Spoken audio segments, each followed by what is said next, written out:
Welcome to the Explainer. Today, we're doing something really cool. We're bridging the gap between centuries-old celestial math and modern maritime technology.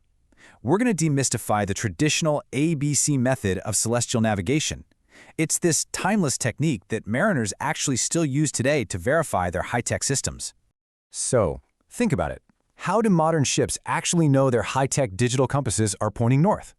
I mean, despite having GPS, electronic charts, the whole shebang, how do they know for an absolute fact? Well, the surprising answer is that even the most advanced vessels out on the ocean still rely on the sun and the stars to make sure they aren't lost. To understand exactly how they do this, we really need to look at what we're calculating today, which is gyro error. Simply put, this is just the deviation of a ship's gyro compass reading from the actual geographical true north. If the compass is perfectly aligned, your error is 0. But if it's off, well, you could literally end up miles off course. Okay, let's dive right into this. Here's our roadmap for the calculation. We'll look at the gyro error problem, gather our celestial data, use the ABC tables, calculate the true azimuth, and finally, find that final error. Part 1. The gyro error problem, setting the scene. Okay, so we're solving a specific real-world puzzle today based on a sun observation taken on July 29, 2023. Imagine you're standing on the bridge, looking at the morning sun. Here's your mental packing list before we begin. We've got our date, our local time of 08:45 and 15 seconds, our exact coordinates, so latitude 52 degrees 30.2 minutes north, longitude 4 degrees 18.2 minutes east, and most importantly, our gyro compass reading of the sun, which reads exactly 89.0 degrees. Seriously, lock that 89 degrees in your mind. We're going to need it later. Moving on to Part 2, gathering celestial data and extracting the raw numbers. Now, to prove if our gyro is actually telling the truth, we need to pinpoint the sun's exact location using the Nautical almanac. We're going to follow 4 very specific steps here. First, find our base greenwich hour angle, or GHA. You can just think of this as the sun's longitude. Then, find the base declination, which is essentially the sun's latitude. Next, we apply increments for our exact minute and second. And finally, we calculate the true local hour angle, or LHA, to see exactly where the sun is relative to us. All right, let's refine those numbers. Since our observation was at 08:45 local time, that's 6:45 GMT. If we look at the almanac for 600, we pull a base GHA of 268 degrees, 22 minutes. But, we took our reading exactly 45 minutes and 15 seconds past the hour. So we have to add the time increment from the tables, which is 11 degrees, 18.8 minutes. Add those up, and that gives us our true GHA of 279 degrees, 40.8 minutes. We then apply a really similar, tiny correction of minus 0.5 minutes to our base declination, giving us a true value of 18 degrees, 47.3 minutes north. Okay, now for a golden rule in celestial navigation. Pay attention to this one. To find our local hour angle, we have to apply our longitude to that GHA we just figured out. The rule is, if your longitude is east, you add. If it's west, you subtract. Since our mission data put us at a longitude of 4 degrees 18.2 minutes east, we just add that right onto our true GHA. That gives us our final local hour angle of 283 degrees 59.0 minutes. Part 3. Using the ABC tables, interpolating the data.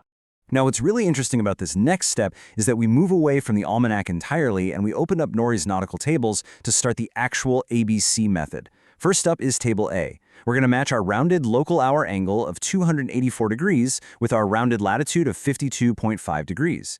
If you just run your fingers down the columns to right where they intersect, boom, we pull the value 0.325 for A.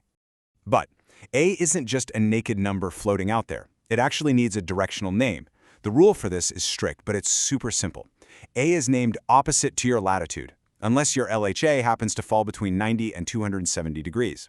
Well, our latitude is north, right? And our LHA of 284 is definitely outside that exception zone.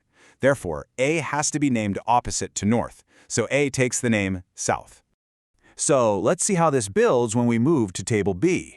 This time around, we're matching our LHA of 284 with our rounded declination of 18 degrees 45 minutes. Finding their intersection on the page gives us our B value, which is 0.355. And honestly, luckily for us, Table B has a beautifully simple naming rule. It's literally always named the exact same as your declination. Since our declination is firmly in the northern hemisphere, our B value is proudly named north. Easy enough, right? Which finally brings us to finding C. Here's how we do it. We just stack our variables. A is 0.325 south and B is 0.355 north. Because they have different names, the rule tells us we absolutely must subtract them. So 0.355 minus 0.325, that leaves us with exactly 0.030.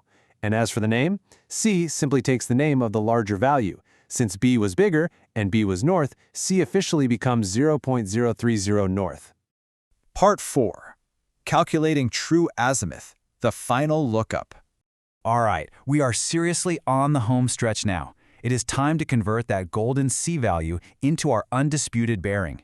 We jump into Table C, looking for 0.03 across the top, and we just scan down for our latitude of 52.5 degrees. Right where they intersect, staring right back at us from the page, is our initial azimuth angle, 89.0 degrees. But hold on a second, an azimuth of just 89 isn't really a complete direction, is it? As noted in the navigational rules laid out by Captain's Mode Maritime, the azimuth takes the combined names of C correction and our angle. So what does that actually mean for us? Well, our C was north, and our LHA, because it falls between 180 and 360 degrees, gives us an east designation. Combine those two, and we get a quadrantal bearing, which is just a direction relative to the nearest pole of north 89.0 degrees east. Now for the incredibly satisfying payoff.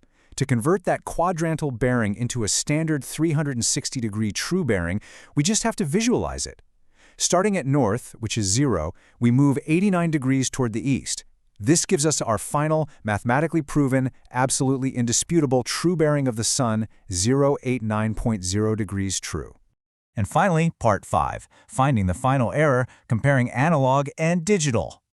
So the crucial point is right here. We now have our true geographic bearing, and we calculated it entirely by hand using the Earth's coordinates and the time.